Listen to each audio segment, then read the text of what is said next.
भगवान श्री कृष्ण का जन्म कैसे हुआ, ये बात हम सभी लोग बहुत अच्छी तरह से जानते हैं। लेकिन भगवान कृष्ण की मृत्यु कैसे हुई थी, उनके शरीर का दाह संस्कार किसने किया था, इन सवालों के जवाब शायद आपको पता नहीं होंगे। इनके बारे में जानने के लिए सभी लोग उत्सुक हैं।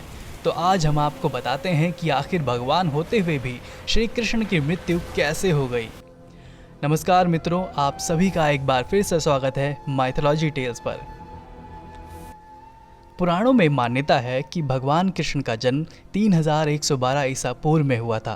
श्री कृष्ण का जन्म मथुरा में हुआ था, लेकिन उनका बचपन गोकुल, वृंदावन, नंदगांव, बरसाना और द्वारका आदि जगहों पर बीता था।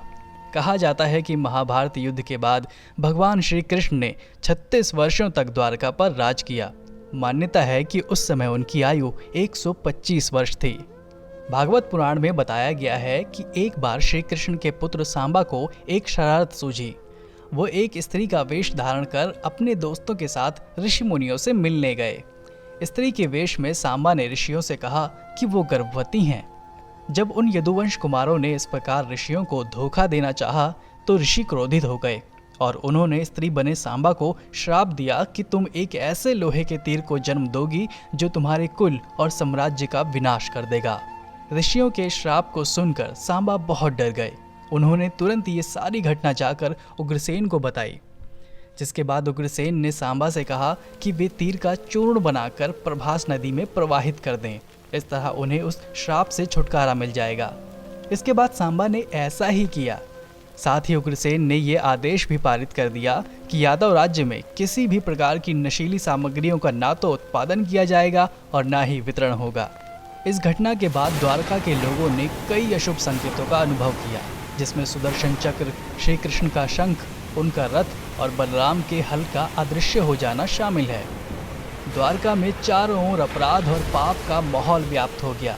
ये देखकर श्री कृष्ण बहुत दुखी हो गए और उन्होंने अपनी प्रजा को ये जगह छोड़कर प्रभास नदी के तट पर जाकर अपने पापों से मुक्ति पाने को कहा।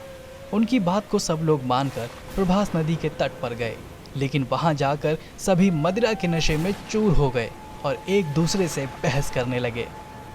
इसके बाद उनकी बहस ने लड़ाई का रूप धारण कर लिया और वो आपस में ही लड़ने लगे।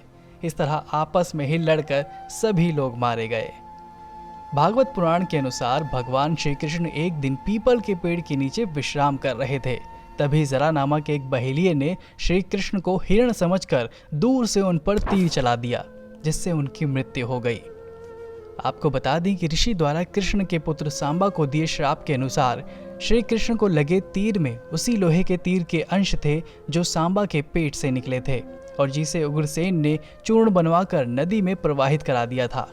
इस तरह ऋषि के श्राप के अनुसार समस्त यदुवंशियों का नाश भी हो गया था और गांधारी के शाप के अनुसार महाभारत के युद्ध के बाद श्री कृष्ण के 36 वर्ष भी पूरे हो गए थे। तो दोस्तों, उम्मीद करता हूँ कि आपको हमारी ये जानकारी पसंद आई होगी।